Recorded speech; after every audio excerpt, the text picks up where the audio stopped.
Hello friends, welcome back my YouTube channel Devi Swargalok. आज मैं आपके लिए लेके आई एक नई कहानी जिसका शीर्षक है पिता का प्यार। एक बार की बात है, एक बूढ़ा पिता और उसका जवान बेटा टहलने के लिए एक पार्क में गए। बूढ़े पिता ने अपने बेटे से कहा, बेटा मैं थक गया हूँ, थोड़ी देर बैठना चाहता हूँ।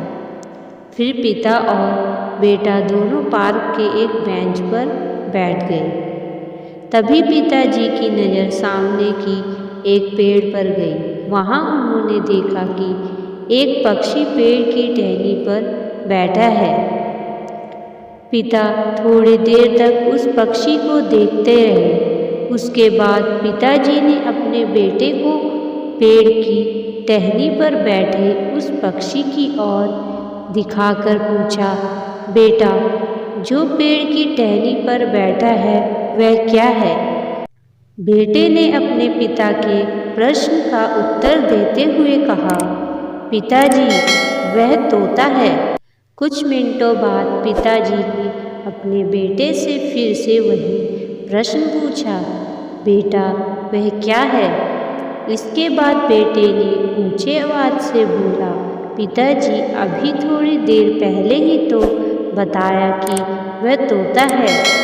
थोड़े ही देर बाद पिता ने एक बार फिर से उसी प्रश्न को और पूछा कि बेटा जो ऊपर पेड़ की टहनी पर बैठा है वह क्या है? अब बेटे को बहुत गुस्सा आ गया।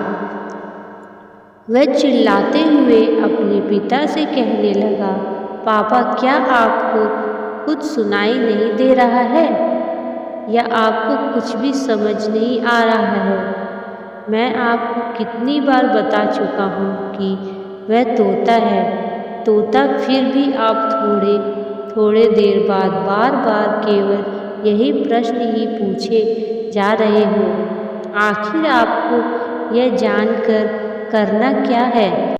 बेटे की बात सुन बूढ़े पिता ने बड़े ही नम्रतापूर्वक और धीमी आवाज में अपने बेटे से कहा, बेटा मालूम है जब तुम करीब 4-5 साल के थे तो तुमने यह सवाल मुझसे 50 बार पूछा था और यह सवाल पूछते वक्त तुम मुझे इतने प्यारे लग रहे थे कि मैं तुम्हारे हर सवाल पर तुम्हारे गाल पर एक किस देता और तुम्हें जवाब देते हुए कहता कि बेटा वह तोता है। लेकिन तुम तो मेरे केवल 3 बार पूछने पर ही गुस्सा हो गए। दोस्तों यह तो सिर्फ एक कहानी है, लेकिन वास्तव में कई लोग अपने माता पिता की बूढ़े हो जाने पर उनके साथ अच्छा व्यवहार नहीं करते और उनकी छोटी छोटी गलतियों पर उन्हें चिल्लाते हैं और गुस्सा देते हैं।